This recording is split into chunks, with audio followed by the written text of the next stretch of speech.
Hello everyone, this is Kundan Kumar Mehta and you are watching और अपना वाला चैनल प्यारा सा चैनल मेरिट यार्ड।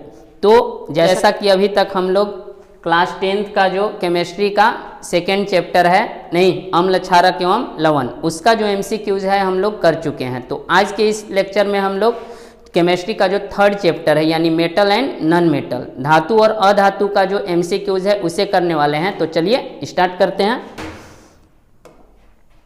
देखिए फर्स्ट क्वेश्चन है आपका, शुद्ध रूप में धातु की सतह चमकदार होती है, धातु के इस गुणधर्म को क्या कहते हैं। यानी शुद्ध रूप में जितने भी धातु होते हैं सब की सब जितने भी हैं उनके सतह जो हैं चमकदार होते हैं, तो इस गुण को हम लोग क्या कहते हैं।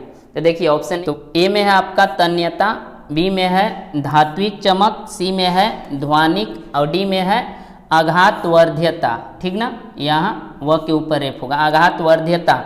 ठीक ना, तो इसका आंसर जो है आपका क्या होगा, बी हो जाएगा, धात्विक चमक। यानी चमक की बात किया है, चमकदार की, तो इसका आंसर जो है धात्विक चमक हो जाएगा। इसलिए फर्स्ट का आंसर जो है आपका बी हो जाएगा। नेक्स्ट देखिए, नेक्स्ट क्वेश्चन, सबसे अधिक है आघातवर्ध्य धातुएं। तो देखिए यहाँ है नहीं होगा, ठीक ना, सबसे अधिक आघातवर्ध्य धातुएं हैं। ठीक ना, आघातवर्ध्य। ऑप्शन ए में है सोना तथा लोहा, बी में चांदी तथा तांबा, तांबा। ठीक, सी में है सोना तथा चांदी और डी में है इनमें से कोई नहीं। तो देखिए आघातवर्ध्य क्या होता है या फिर आघातवर्ध्यता किसे कहते हैं। तो धातु का वैसा गुण जिसके कारण उन्हें पीट कर पतले चादर के रूप में बदला जा सकता है, पतला सीट के रूप में, तो इसे हम लोग आघातवर्ध्यता कहते हैं। तो वही बोला है कि किसको पीटने पर सबसे पतला बनाया जा सकता है, तो वो होता है आपका सोना और चांदी। तो देखिए आपका ऑप्शन कहाँ है, यहाँ सी में देखिए सोना तथा चांदी, इसलिए आपका आंसर क्या हो जाएगा, सी हो जाएगा। नेक्स्ट क्वेश्चन, निम्न में कौन सबसे अधिक तन्य है। तन्य यानी तनाने का कैपेसिटी, खींचेंगे तो कौन सबसे ज़्यादा खींचाएगा। ठीक ना, तो ऑप्शन ए में है चांदी, बी में है कार्बन, सी में है सोना और डी में है लोहा। तो देखिए इसका आंसर जो है आपका हो जाएगा लोहा, सॉरी इसका आंसर जो है आपका हो जाएगा सोना, यानी सी। देखिए सोना, ये आप लोग जान ले कि 1 ग्राम सोना जो है, 1 ग्राम सोना जो है इससे जो है हम लोग लगभग 2 किलोमीटर तक का 2 किलोमीटर तक का वायर बना सकते हैं। वायर यानी तार जो है तैयार किया जा सकता है। 1 ग्राम सोना से 2 किलोमीटर उतने दूरी तक का तार बना सकते हैं। तो देखिए इसमें कितना तन्यता का कैपेसिटी ज़्यादा है। ठीक ना, नेक्स्ट क्वेश्चन, निम्न में कौन विद्युत का कुचालक है। ठीक ना, सुचालक नहीं कुचालक बोला है। ऑप्शन ए में है आयरन यानी Fe है, बी में लेड है, सी में मरकरी है और डी में है बी और सी दोनों। तो देखिए जनरली जितने भी मेटल यानी धातु होते हैं वो विद्युत के सुचालक होते हैं, लेकिन आपका जो लेड है लेड और मरकरी ये 2 ऐसे धातु हैं जो विद्युत के कुचालक होते हैं, नॉन कंडक्टर या फिर सीधे हम लोग इंसुलेटर कह सकते हैं। ठीक, तो इसलिए आपका आंसर क्या हो जाएगा, डी हो जाएगा, बी और सी दोनों। नेक्स्ट क्वेश्चन, बिजली तार के ऊपर किस पदार्थ की परत चढ़ी रहती है। ठीक ना, यानी जितने भी घरों में या फिर बाहर देखे हुए बिजली का वायर जो होता है उसके ऊपर कवर चढ़ा हुआ है, तो वो कवर किस पदार्थ का होता है। ऑप्शन में है PVC अथवा रबर, बी में है पॉलीथीन, सी में है कांच और डी में है इनमें से कोई नहीं। तो देखिए इसका आंसर जो है आपका हो जाएगा ए, PVC पॉलीविनाइल क्लोराइड एवं रबर जो है इसी का बना होता है आपका कवर वायर का। ठीक ना, आंसर जो है आपका ए हो जाएगा। नेक्स्ट क्वेश्चन, क्वेश्चन नंबर 6 है, निम्न में से कौन अधातु नहीं है। बोला है कि नॉन मेटल, ठीक ना, अधातु आपका नहीं है। तो देखिए ऑप्शन में ऑक्सीजन है, बी में क्लोरीन है, सी में लेड है और डी में कार्बन है। तो देखिए ऑक्सीजन, क्लोरीन, कार्बन ये तीनों आपके नॉन मेटल हैं यानी अधातु हैं। तो बोला है कि अधातु नहीं होना चाहिए यानी धातु। तो देखिए ऑप्शन सी में आपका लेड एक धातु है, इसलिए आपका आंसर सी हो जाएगा। नेक्स्ट क्वेश्चन, निम्न में कौन धातु कमरे के ताप पर द्रव अवस्था में पाया जाता है, ठीक ना। तो बोला है कि कौन सा धातु है जो कमरे के ताप पर द्रव अवस्था में पाया जाता है। ऑप्शन ए में है ब्रोमीन, बी में है मैग्नीशियम, सी में है मरकरी और डी में है सिल्वर यानी चांदी। तो देखिए जितने भी धातु होते हैं वो ठोस होते हैं जनरली, लेकिन बात करें मरकरी की नहीं यानी Hg, मरकरी एक ऐसा धातु है जो रूम टेम्परेचर यानी कमरे के ताप पर द्रव अवस्था में पाया जाता है, ये धातु है।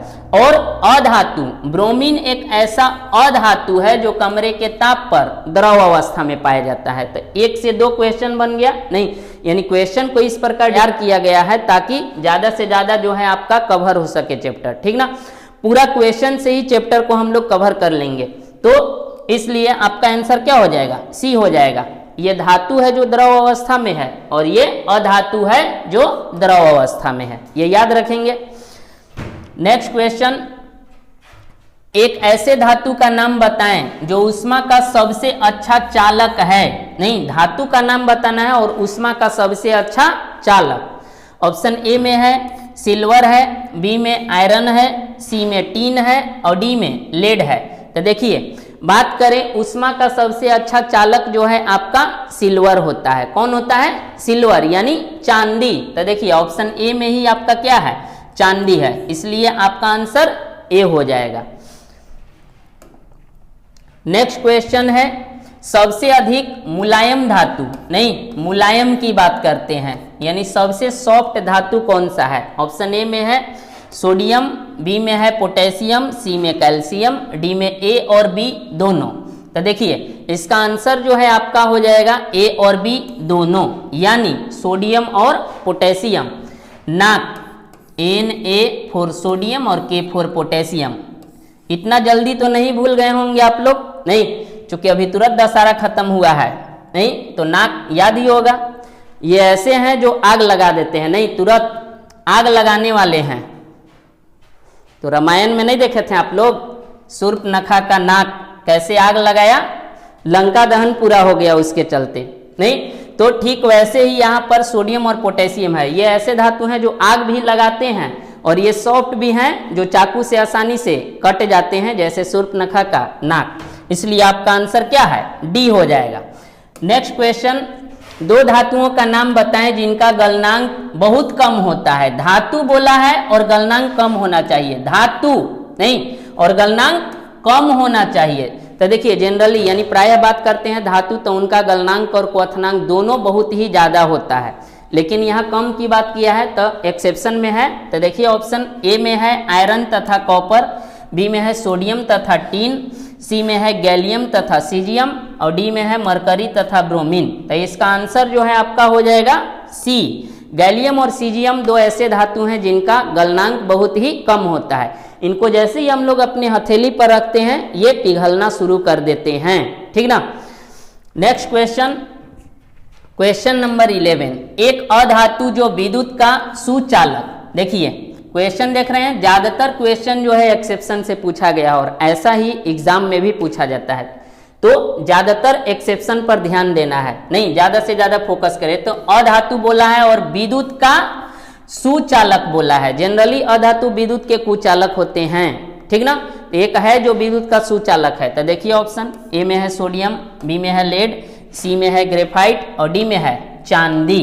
तो देखिए अधातु बोला है तो सोडियम आपका धातु है, नहीं होगा। लेड भी धातु है, ये भी नहीं होगा। डी में देखिए चांदी, ये भी धातु है, ये भी नहीं होगा। यहाँ अधातु बोला था, देखिए ऐसे भी आंसर मिल गया आपको, नहीं। सी ग्रेफाइट जो है एक अधातु है जो विद्युत का सुचालक होता है, नहीं। नेक्स्ट क्वेश्चन, क्वेश्चन नंबर 12, अधातु जो चमकीला होता है। अधातु बोला है और वो भी चमकीला धातु। अधातु जनरली चमकीले नहीं होते हैं, लेकिन एक है जो चमकीला होता है। ऑप्शन ए में कॉपर, बी में सिल्वर, सी में गोल्ड और डी में आयोडीन। तो देखिए कॉपर, सिल्वर और गोल्ड ये सभी क्या है, धातु हैं। ऐसे भी देख लें तो ये सब आंसर होगा नहीं, तो कौन, एगो बचा डी लास्ट आयोडीन। आयोडीन जो है आपका क्या होता है, ये आपका अधातु है जो चमकीला होता है, इसलिए आपका आंसर क्या हो जाएगा, डी हो जाएगा। नेक्स्ट क्वेश्चन, धातुएं ऑक्सीजन से अभिक्रिया कर क्या बनाती है? बोला है धातु जो है ऑक्सीजन से अभिक्रिया करके क्या बनाती है। तो देखिए हम लोग रिएक्शन करा के देख लेते हैं। सपोज मैग्नीशियम, ये क्या है? सपोज क्या करना है, ये है ही धातु, नहीं, मैग्नीशियम ऑक्सीजन से अभिक्रिया किया तो क्या बना?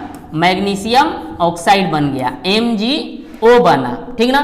तो देखिए मैग्नीशियम ऑक्साइड बना यानी धातु ऑक्साइड, धात्विक ऑक्साइड बना। तो ऑप्शन में देखिए, ऑप्शन ए में लवण, बी में धात्विक ऑक्साइड। तो देखिए बी, यहाँ देखिए बी अधात्विक ऑक्साइड है ना, ये नहीं होगा। सी में आपका धात्विक ऑक्साइड, धात्विक ऑक्साइड है सी में, तो इसलिए आपका सी हो जाएगा, डी तो होगा नहीं।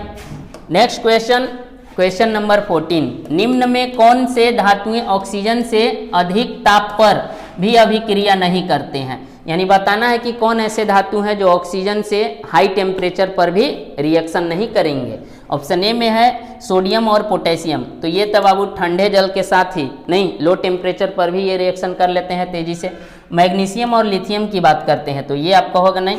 सी में है आपका सिल्वर और गोल्ड, और डी में है इनमें से कोई नहीं। देखिए तो बात करें, इसका आंसर जो है आपका हो जाएगा सी, सिल्वर और गोल्ड।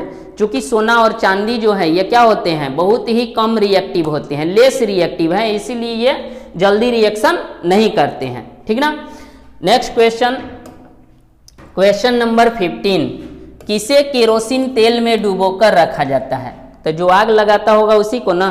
तो पीछे हम लोग अभी देखे थे नाक, नहीं, नाक यानी सोडियम और पोटेशियम। तो देखिए ऑप्शन में, ऑप्शन ए में है सोडियम और मैग्नीशियम, नहीं, ऑप्शन बी में सोडियम और पोटेशियम, तो आपका आंसर बी हो जाएगा। आगे देख लेते हैं, सोना और कॉपर तो होगा नहीं, नहीं, इसके अलावा एल्युमिनियम और मैग्नीशियम भी नहीं होगा। नेक्स्ट क्वेश्चन, क्वेश्चन नंबर 16, निम्न में कौन सबसे अधिक अभिक्रियाशील धातु है? सबसे अधिक बोला है, ठीक ना। तो आप लोगों को याद होगा नहीं, रिएक्टिविटी सीरीज की बात करते हैं तो कहो ना का मगर अल्लाह जाने नहीं, फेमस सनम प्योर विवाह है, क्यों है जी आगे आऊं पिटाए, नहीं, प्लेटिनम, पिटाने के लिए आगे नहीं आना है, ठीक ना।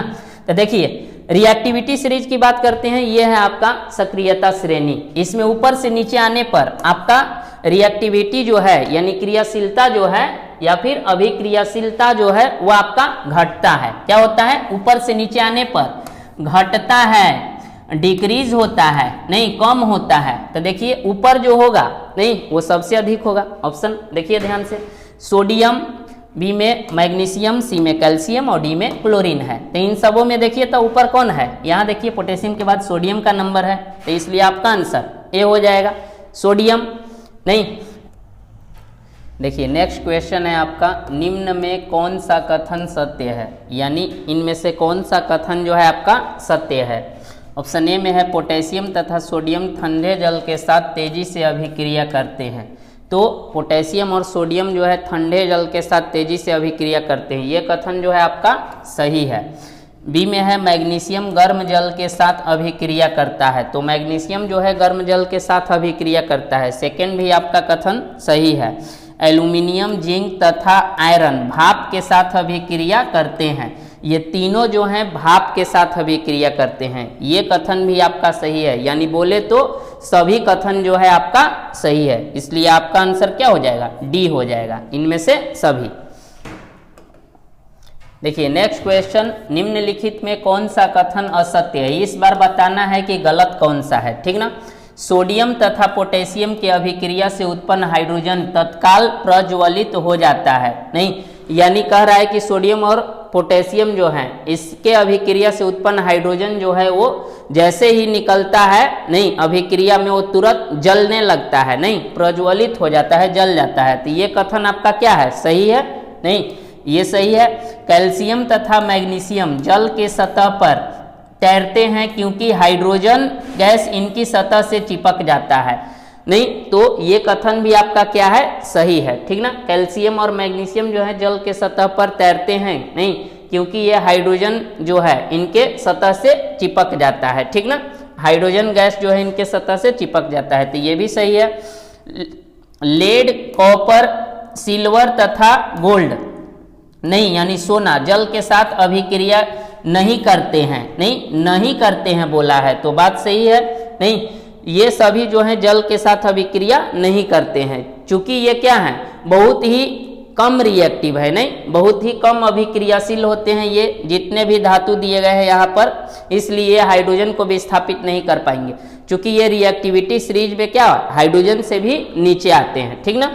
तो ये भी आपका सही है।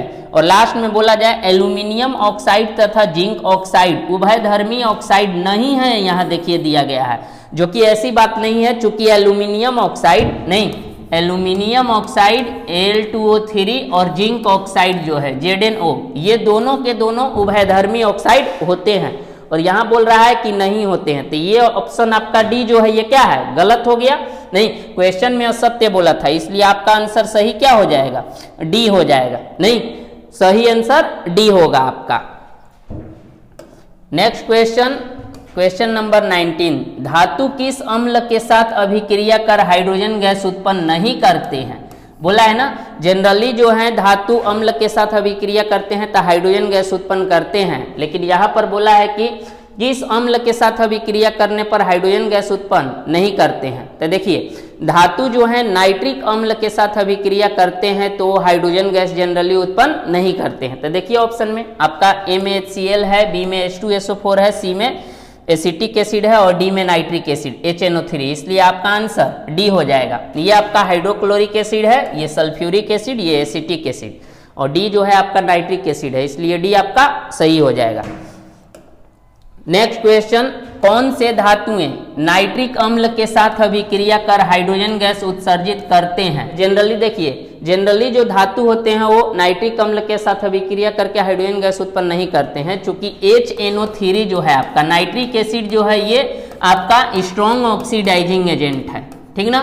क्या है, strong oxidising agent, oxidising agent है, ये प्रबल ऑक्सीकारक है, ये हाइड्रोजन जो रिएक्शन में उत्पन्न होता है, ठीक ना, उसको ऑक्सीडाइज कर देता है, ठीक ना, उसे क्या करता है, ऑक्सीडाइज कर देता है, किसमें, H2O में। नहीं, इसलिए तो कौन से धातु जो है HNO3 के साथ अभिक्रिया कर हाइड्रोजन गैस उत्सर्जित करते हैं, यहाँ पर बोला है ना। तो ऑप्शन देखिए, ए में है सोडियम और पोटेशियम, बी में है जिंक और आयरन, सी में है मैग्नीशियम और मैग्नीज, और डी में है इनमें से कोई नहीं। तो देखिए यहाँ पर सी ऑप्शन जो है मैग्नीशियम और मैग्नीज, ये दो धातु ऐसे हैं जो HNO3 यानी नाइट्रिक अम्ल के साथ अभिक्रिया करके हाइड्रोजन गैस जो है उत्सर्जित करते हैं, ठीक ना, इसलिए आपका आंसर क्या हो जाएगा, सी हो जाएगा।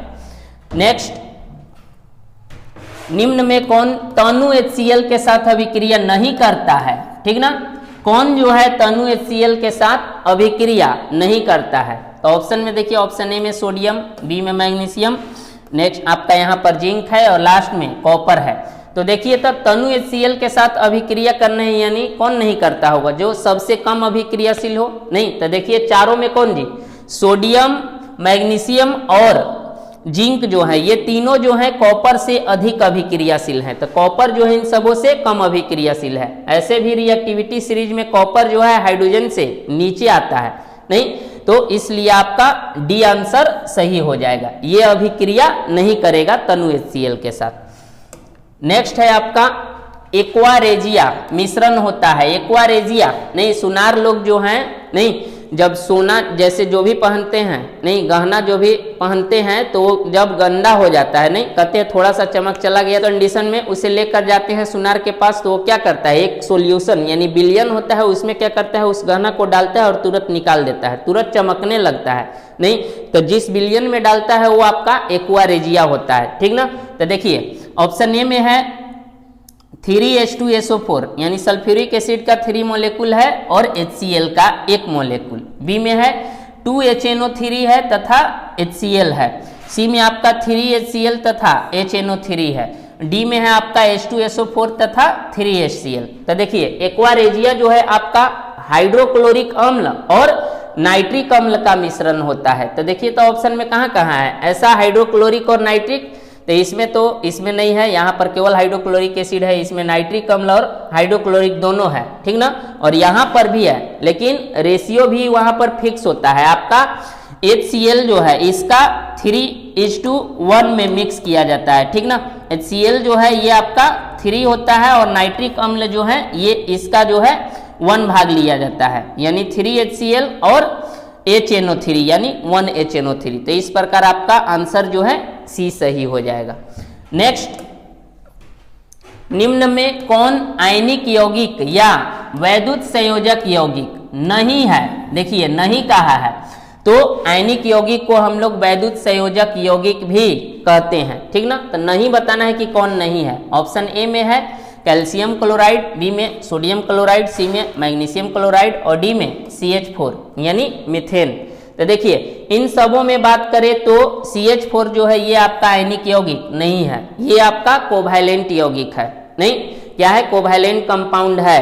नहीं, अब देखिए तो आयनिक यौगिक जो है इसे किसे कहते हैं? तो वैसे यौगिक नहीं, आयनिक कंपाउंड किसे कहेंगे? तो वैसे यौगिक जिनका निर्माण इलेक्ट्रॉन के स्थानांतरण से होता है या फिर इलेक्ट्रॉन के एक्सचेंज से, नहीं आदान प्रदान से, तो उसे हम लोग क्या कहते हैं? आयनिक यौगिक कहते हैं, ठीक ना। अब देखिए इसके अलावा यहाँ पर बोला है कोवैलेंट कंपाउंड जो होते हैं वो इलेक्ट्रॉन के शेयरिंग से बनते हैं। नहीं, इलेक्ट्रॉन के आदान प्रदान से नहीं, इलेक्ट्रॉन शेयर किया जाता है। तो देखिए यहाँ पर इसमें जो है इलेक्ट्रॉन का शेयरिंग है, बाकी सभी में इलेक्ट्रॉन का स्थानांतरण होता है। और एग्जाम में आता है कि इलेक्ट्रॉन के स्थानांतरण के द्वारा NaCl का निर्माण दर्शाइए या फिर कैल्शियम क्लोराइड का, मैग्नीशियम क्लोराइड का। नहीं, ये भी क्वेश्चन आता है 2 मार्क्स का। देखिए तो हम एक बता देते हैं, बाकी सब ऐसे ही समझ लेंगे।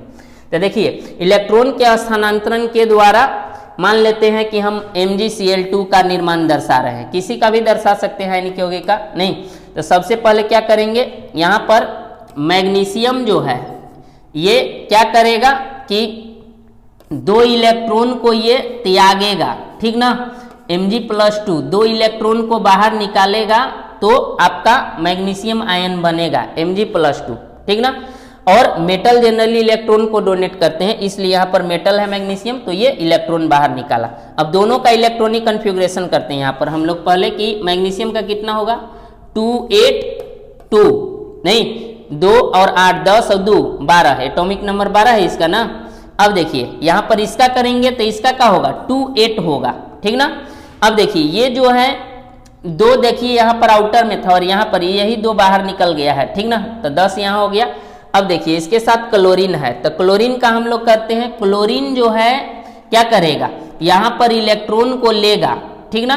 कितना 2 इलेक्ट्रॉन को गेन करेगा, इसके बाद क्या बनेगा ये 2Cl, नहीं 2Cl- 2 की बात करते हैं। ऐसे एक जो है एक के द्वारा एक ही लिया जाएगा, तो 2 के द्वारा 2 लिया जाएगा, ठीक ना। अब देखिए क्या हुआ, तो इसको हम लोग दिखाते हैं ऐसे कि मैग्नीशियम जो है नहीं, और यहाँ पर क्लोरीन चूंकि 2 हैं तो 2 दिखा दिए। अब इलेक्ट्रॉन को हम लोग अलग अलग कलर का उपयोग कर रहे हैं ताकि पहचान सकें, ठीक ना। तो सपोज ये कलर देखिए पिंक का उपयोग किया गया है यहाँ पर मैग्नीशियम में 2 इलेक्ट्रॉन को दर्शाने के लिए, नहीं।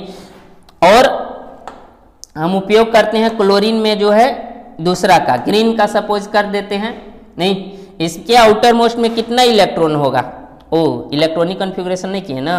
अच्छा चलिए उसका भी कर लेते हैं। क्लोरीन का देखिए यहाँ पर क्या होगा 2 और 2 8 7 हो जाएगा, नहीं 17। और इसका करेंगे तो 2 8 8, ठीक ना। आउटर मोस्ट में ये स्टेबल हो गया। कोई भी कंपाउंड जो है स्टेबल होने के लिए अपने बाह्यतम कक्ष में 8 इलेक्ट्रॉन लेना चाहता है, ठीक ना। 8 होगा ऑक्टेट नियम के अनुसार, ऑक्टेट रूल के अनुसार, ठीक ना। तो ये 8 हो गया, इसमें भी देखिए सब में तो ऐसे होता है। तो इसके आउटर मोस्ट में कितना है अभी 7 है, ठीक ना। तो 7 इलेक्ट्रॉन दिखा देते हैं, 1 2 3 4 5 6 और एक 7। इसमें भी दिखा देते हैं 1 2 3 4 5 6 और एक 7। अब देखिए तो इलेक्ट्रॉन जो है ये क्या करेगा, मैग्नीशियम यहाँ पर डोनेट करेगा, एक इसको और एक इसको। जब इलेक्ट्रॉन को डोनेट करेगा नहीं तो यहाँ पर एक इलेक्ट्रॉन आ जाएगा और इसमें एक यहाँ पर आ जाएगा, ये हो गया। इसके बाद इसको और आगे लेकर चलते हैं हम लोग, तो इसको लिखेंगे कैसे। अब देखिए मैग्नीशियम चूंकि इलेक्ट्रॉन को दिया, ठीक ना, तो कितने इलेक्ट्रॉन को दिया, 2 इलेक्ट्रॉन को, तो यहाँ पर 2+ आएगा और पॉजिटिव वाले को हम लोग स्मॉल ब्रैकेट में दिखाते हैं, ठीक ना। और निगेटिव वाले जो हैं उनको हम लोग दिखाने के लिए बड़ा ब्रैकेट का उपयोग करते हैं। तो बगल में बड़ा ब्रैकेट का उपयोग कर दिए। अब देखिए कौन सा है, क्लोरीन है ना जी, निगेटिव वाला। अब क्लोरीन जो है क्या किया है कि यहाँ पर कितने इलेक्ट्रॉन को लिया है, एक क्लोरीन जो है 1 इलेक्ट्रॉन को लिया है, ठीक ना। तो पहले हम लोग इलेक्ट्रॉन दिखा देते हैं उसका वहीं पर, नहीं कि 7 इलेक्ट्रॉन था, 1 2 3 4 5 6 और 1 7, और 1 इलेक्ट्रॉन जो है इसमें आया है वो दिखा देते हैं। ये इलेक्ट्रॉन इसमें आया, तो चूंकि 1 इलेक्ट्रॉन लिया, नहीं तो जो इलेक्ट्रॉन लेता है उस पर निगेटिव चार्ज आता है। तो देखिए यहाँ निगेटिव चार्ज आया, नहीं। अब 1 है ना, तो देखिए यहाँ पर 2 है, तो 2 के लिए यहाँ 2 का उपयोग कर देंगे ब्रैकेट में 2, नहीं। और ये आपका बन गया, इलेक्ट्रॉन के स्थानांतरण के द्वारा आपका क्या हुआ, MgCl2 जो है, इसको ऐसे लिख सकते हैं फिर बाद में, ये MgCl2 जो है बन गया। तो ऐसे तैयार करते हैं आप। ऐसे ही आप कैल्शियम क्लोराइड का कर सकते हैं, इसके अलावा MgO जो है इसका भी दिखा सकते हैं, Na2O यानी सोडियम ऑक्साइड का भी दिखा सकते हैं, ठीक ना। और ये एग्जाम में आता है, नहीं, किसी को समझने में कोई दिक्कत नहीं ना। अब देखिए इसकी बात करते हैं शेयर करने की, नहीं। तो शेयर जो है और कोवैलेंट यौगिक जो है जनरली वो आपके किसके बीच, नॉन मेटल के बीच ही बनते हैं, नहीं, अधातु के बीच। तो देखिए बनाकर दिखाते हैं इसका। जैसे ये कार्बन है, ठीक ना। अब कार्बन जो है इसके आउटर मोस्ट में कितना इलेक्ट्रॉन होगा, 4 होगा, ठीक ना। चूंकि एटॉमिक नंबर इसका 6 है, इसका इलेक्ट्रॉनिक कन्फिग्रेशन करेंगे तो 2 4 आएगा, यानी 4 इलेक्ट्रॉन इसके आउटर मोस्ट ये जो कक्ष होगा, बाह्यतम कक्ष जो है उसमें आएगा। तो 1 इलेक्ट्रॉन 2 इलेक्ट्रॉन 3 इलेक्ट्रॉन और 4 इलेक्ट्रॉन। अब हाइड्रोजन के पास भी 1 इलेक्ट्रॉन है, ठीक ना। चूंकि हाइड्रोजन का एटॉमिक नंबर 1 है तो उसके पास 1 ही इलेक्ट्रॉन है, तो ये हाइड्रोजन का इलेक्ट्रॉन रहा यहाँ पर, देखिए दिखा दिए हाइड्रोजन का, और हाइड्रोजन यहाँ पर अटैच हो जाएगा, जुड़ जाएगा। अब देखिए दोनों के बीच क्या हुआ, शेयर हुआ है यहाँ पर इलेक्ट्रॉन का, नहीं कि चलो बाबू आधा पैसा तोड़ और आधा हमर, और चलो एक बड़ा सा दुकान खोलते हैं, नहीं, शेयर करके।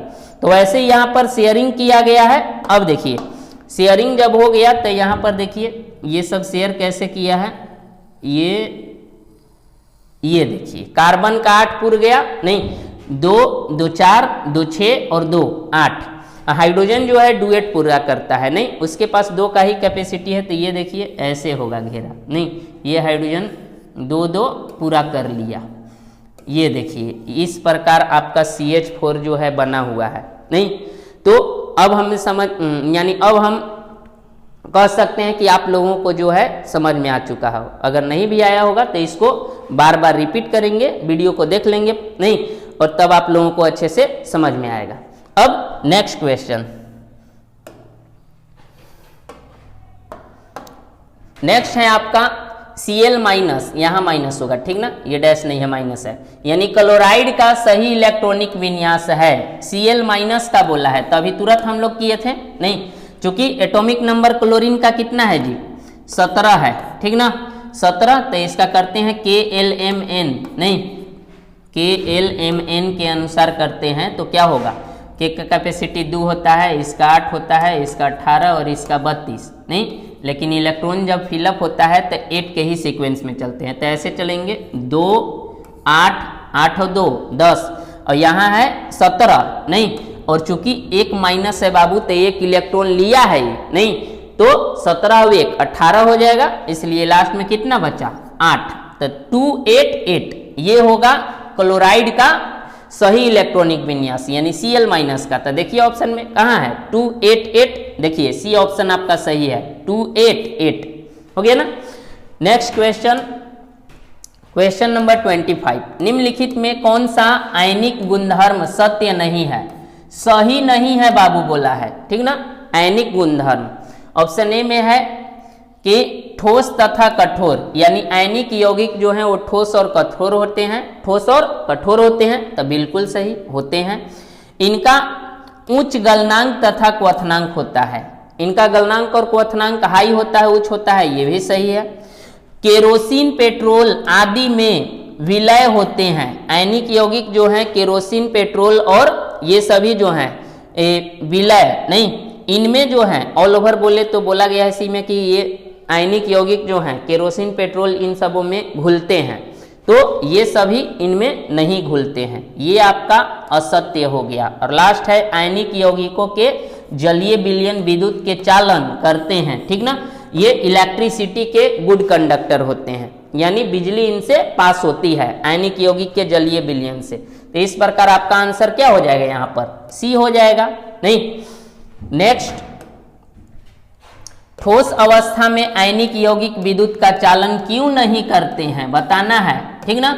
कि ठोस अवस्था में आयनिक यौगिक जो हैं वो विद्युत का चालन क्यों नहीं करते हैं, बिजली उनसे क्यों पास नहीं होती है। ऑप्शन ए में कठोर होने के कारण, बी में आयन गतिशील न होने के कारण, सी में अविलय होने के कारण और डी में इनमें से कोई नहीं। तो देखिए इसका आंसर आपका बी हो जाएगा, क्योंकि ठोस अवस्था में आयन जो है गतिशील नहीं होते हैं, नहीं, और आयन जब गतिशील होंगे तभी बिजली जो है वो पास हो सकती है, विद्युत का चालन होगा, ठीक ना। इसलिए आपका आंसर बी हो जाएगा।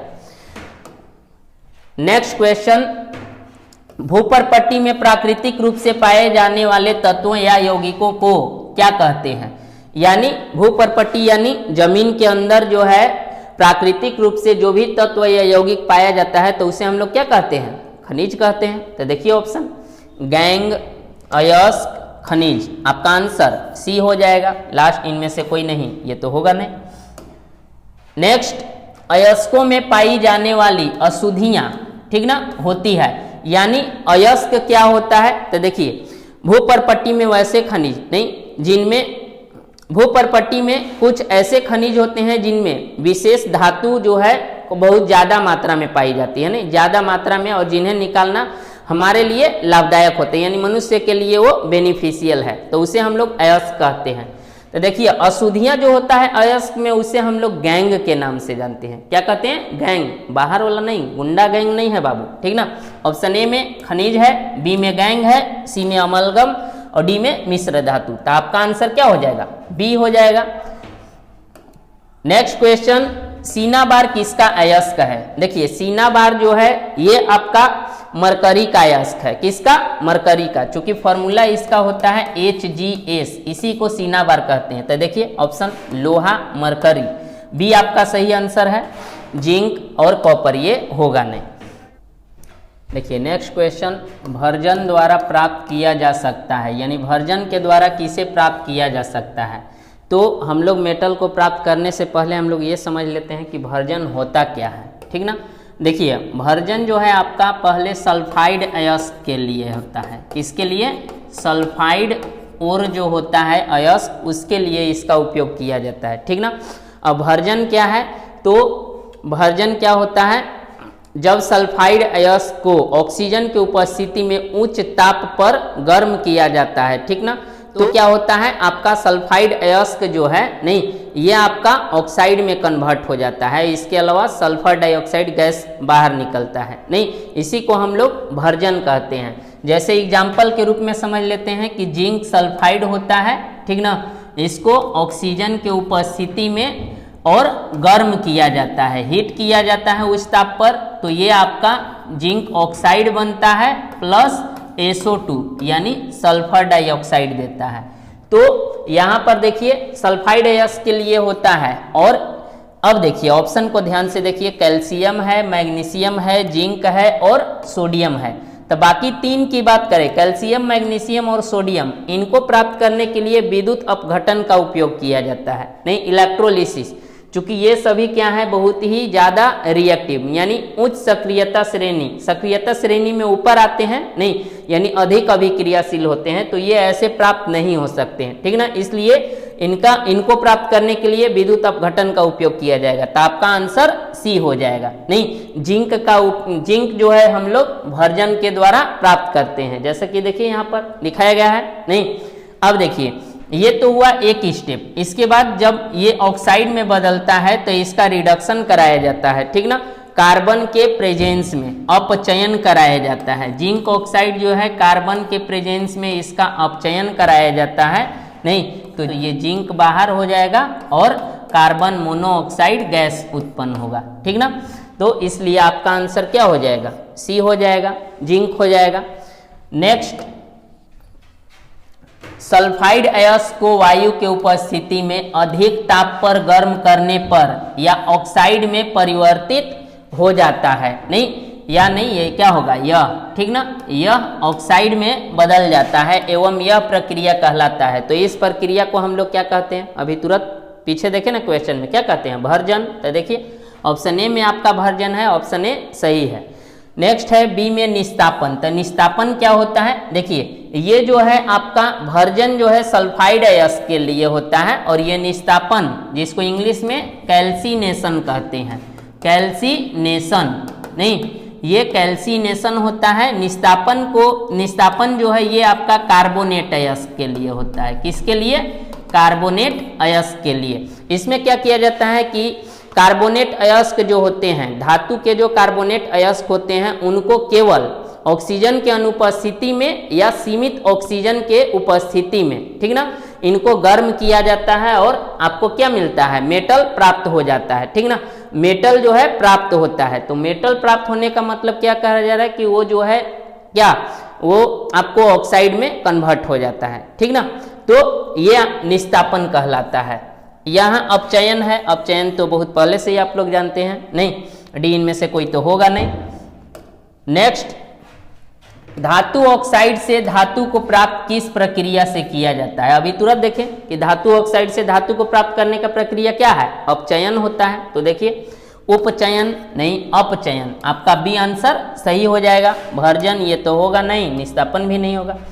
नेक्स्ट, प्रायः धातु ऑक्साइड से धातु प्राप्त करने के लिए अपचायक के रूप में किसका उपयोग होता है, ठीक ना, अपचायक के रूप में, यानी अपचयन में जिसका उपयोग करेंगे हम लोग उससे हम लोग अपचायक कहेंगे, नहीं तो अपचायक के रूप में किसका उपयोग करते हैं, कार्बन का उपयोग करते हैं प्रायः, ठीक ना। तो देखिए ऑप्शन ए में है कॉपर, बी में मरकरी और सी में कार्बन। तो आंसर आपका सी हो जाएगा, इनमें से कोई तो होगा नहीं। नेक्स्ट, रेल की पटरी एवं मशीनी पुर्जों की दरारों को जोड़ने के लिए किस अभिक्रिया का उपयोग किया जाता है, ठीक ना। रेल का पटरी बोला और मशीनी पुर्जों का जो दरार होता है उसको जोड़ने के लिए किस अभिक्रिया का उपयोग करते हैं, तो उसको जोड़ने के लिए हम लोग थर्मिट अभिक्रिया का उपयोग करते हैं। किसका, थर्मिट अभिक्रिया।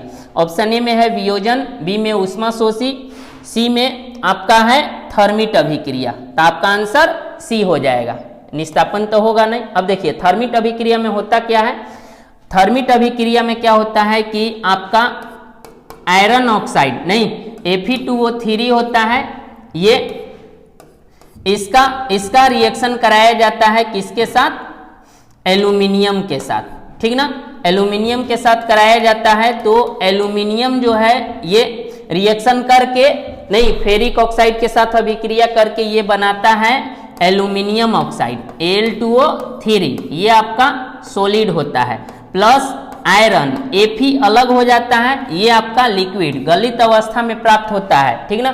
इसके अलावा यहाँ पर क्या हीट बाहर निकलता है, उष्मा, ठीक ना, उसी उष्मा के कारण आयरन जो है गलित अवस्था में पाया जाता है, द्रव अवस्था में, और इसी का उपयोग करेंगे हम लोग किसको जोड़ने के लिए, यही मशीनी पुर्जों और पटरी जो है रेलवे का उसको जोड़ने के लिए। तो आपका आंसर सी हो जाएगा। देखिए नेक्स्ट क्वेश्चन, निम्न में कौन संतुलित रासायनिक समीकरण है, यानी बताना है कि कौन सा समीकरण जो है आपका संतुलित है, ठीक ना। ऑप्शन ए में है, तो देखिए यहाँ पर जिंक जो है 2 है, एरो के इधर, एरो के बाद जिंक को देखते हैं यहाँ पर भी 2 है, नहीं यहाँ पर सल्फर देखते हैं एरो के इधर 2 है, इधर है नहीं, और एरो के बाद देखते हैं सल्फर कितना है 2 है, नहीं यहाँ पर 2 होगा, देखिए यहाँ SO2 होगा, ठीक ना। अब देखिए तो सल्फर भी आपका 2 है, ऑक्सीजन देख लेते हैं 3 दूना 6 है एरो के इधर, और इधर देखते हैं तो 2 यहाँ और 2 दूना 4 यानी 6, नहीं तो इस प्रकार आपका आंसर जो है क्या हो जाएगा, ए हो जाएगा। ऑप्शन पहला ही आपका संतुलित है, तो सही हो गया ये। नहीं बाकी देख लेते हैं, यहाँ पर एल्यूमिनियम 2 दूना 4 है, एरो के बाद देखते हैं तो यहाँ पर 2 से मल्टीप्लाई तो केवल 2 है, ये होगा नहीं। नेक्स्ट देख लेते हैं, आयरन 2 है इधर, आयरन 1 है, ये भी नहीं होगा। इसको देखते हैं, मैग्नीज 3 है, मैग्नीज 3 है, और एल्युमिनियम 2 यहाँ है, एल्युमिनियम 2 दूना 4 है यहाँ, ये भी नहीं होगा, ठीक है ना। तो इस प्रकार आपका ये जो है सही हो जाएगा। नेक्स्ट, खुली वायु में सिल्वर की वस्तुएं हो जाती है। जब वायु में छोड़ दिया जाए सिल्वर को तो सिल्वर की वस्तुएं जो हैं काली रंग की हो जाती है। नहीं तो देखिए हरा काला, नहीं बी आपका आंसर सही हो जाएगा। भूरा ये होगा नहीं, इनमें से कोई तो होगा नहीं। अब देखिए ऐसा क्यों होता है, क्योंकि खुली वायु में जो है आपका सिल्वर जो है ये रिएक्शन करता है सल्फर के साथ और सिल्वर सल्फाइड बना देता है। नहीं Ag2S सिल्वर सल्फाइड बना दिया और इसी के चलते क्या होता है, ब्लैक कलर हो जाता है। नेक्स्ट क्वेश्चन आपका, लोहे की वस्तु के ऊपर भूरे रंग की परत क्या कहलाती है। तो लोहे के ऊपर जो भूरे रंग की परत होती है उसे हम लोग जंग कहते हैं। क्या कहते हैं, जंग। इंग्लिश में उसे हम लोग रस्ट कहते हैं। ऑप्शन ए में है एनोड पंख, बी में गैंग है, सी में जंग है। तो आपका आंसर सी हो जाएगा, डी होगा नहीं अमलगम। देखिए अमलगम क्या होता है ये भी जान लेते हैं। किसी भी धातु के साथ अगर मरकरी मिक्स है यानी पारा अगर मिला हुआ है तो उसे हम लोग अमलगम कहते हैं, ठीक ना। जैसे आपका ZnHg, नहीं तो जिंक का अमलगम हो गया, नहीं ऐसे कहते हैं। नेक्स्ट, संक्षारण से सुरक्षा का उपाय है। संक्षारण यानी कोरोशन, डैमेज जो हो रहा है तो उससे बचाव का उपाय क्या है, पेंट करके। तो लोहे की वस्तुओं को पेंट करके संक्षारण से बचाया जा सकता है, ये सही है। तेल लगाकर, ग्रीस यशद, ये भी है। ग्रीस लगाकर यशद लेपन तथा एनोडीकरण, ये भी सही है। लास्ट में इनमें से सभी, तो इनमें से सभी, तो इसलिए आपका आंसर डी हो जाएगा। अब देखिए यहाँ पर यशद लेपन है, ये क्या होता है, तो लोहे के ऊपर जस्ता का परत चढ़ाने का जो प्रक्रिया है यानी जिंक का परत चढ़ाने का जो प्रक्रिया है उसे हम लोग यशद लेपन कहते हैं। नहीं इंग्लिश में गैल्वेनाइजेशन कहते हैं, ठीक ना। इसके अलावा एनोडीकरण क्या होता है, तो एनोडीकरण एल्यूमिनियम के ऊपर ऑक्साइड का परत जो है उसको चढ़ाने का जो प्रक्रिया है उसे हम लोग एनोडीकरण कहते हैं, ठीक ना। नेक्स्ट क्वेश्चन, आभूषण बनाने में उपयोग होता है यानी गहना ये सब, नहीं जो मैया लोग नहीं पहनती है जो नाक कान ये सब में, तो आभूषण बनाने में किसका उपयोग करते हैं। तो देखिए सोना का प्रकार बताना है कि किस प्रकार का सोना होता है। नहीं 22 कैरेट, 20 कैरेट, 24 कैरेट, इनमें से सभी। तो देखिए आपका 24 कैरेट जो है ये सोना, नहीं ये सबसे प्योर होता है, सबसे शुद्ध होता है। तो जनरली जो पहना जाता है वो शुद्ध सोना नहीं होता है, क्योंकि शुद्ध सोना पहनेंगे तो धूप नहीं हीट जैसे ही ज़्यादा मिलेगा उसको पिघलने लगेगा, यानी पिघल जाएगा, वो नहीं चू जाएगा, ऐसे ही टपक जाएगा, नहीं तो फिर नाक बसानहार कर देंगे कि हमारा कहाँ गया, नहीं तो इसलिए इसका उपयोग नहीं होता है। उपयोग जो है आपका 22 कैरेट का होता है, ठीक ना। यानी जो 22 कैरेट जो है इसमें क्या किया जाता है कि कुछ अशुद्धियां मिलाया जाती है, यानी बाहर से कोई धातु जो है उसको मिला दिया जाता है, तो ये 22 कैरेट नहीं, तो इसलिए आपका आंसर ए हो जाएगा। नेक्स्ट क्वेश्चन, पीतल मिश्र धातु है। नहीं मिश्र धातु क्या होता है, जब यह जो है 2 या 2 से अधिक धातुओं का समांगी मिश्रण होता है, ठीक ना। तो मिश्र धातु पीतल की बात किया है, यानी ब्रास जो है, नहीं ब्रास की बात करें तो ब्रास जो है पीतल वो किसका मिश्र धातु है। ऑप्शन ए में है कॉपर और जिंक का, बी में है कॉपर और टीन का, सी में है लेड और टीन का, और डी में है इनमें से कोई नहीं। तो आपका आंसर सही जो है वो आपका ए हो जाएगा। नहीं कॉपर और जिंक का मिश्र धातु है। बात करें कॉपर और टीन की, नहीं तो ये आपका कांसा का होता है, नहीं कांसा का मिश्र धातु है ये, ठीक ना। किसका, कांसा का, यानी ब्रोंज का मिश्र धातु है। इसके अलावा लेड और टीन जो है ये सोल्डर का, नहीं सोल्जर नहीं बाबू, सोल्डर, जिसका वायर जो है उसको जोड़ने के लिए, नहीं दुकान में देखे होंगे आप लोग, सोल्डर जो होता है इसका उपयोग सोल्डर जो है उसको तैयार करने के लिए होता है, ठीक ना। तो इसका सोल्डर हो गया, इसका आपका कॉपर और जिंक का पीतल हो गया, और कॉपर और टिन का जो है कांसा हो गया, ठीक ना। इस प्रकार आपका आंसर सही क्या होगा, ए हो जाएगा। तो ये था आपका आज का लेक्चर, ठीक ना। तो वैसे बच्चे जो अभी तक इस चैनल को सब्सक्राइब नहीं किए हैं तो सब्सक्राइब कर लेंगे। इसके अलावा प्रीवियस लेक्चर जितने भी हैं उनका वीडियो का लिंक जो है डिस्क्रिप्शन में दिया गया है, तो वहां पर जा करके पहले वीडियो को देख लेंगे, नहीं, ताकि आगे समझने में ज़्यादा परेशानियां न हो। तब तक आप स्टडी करते रहें। थैंक्स।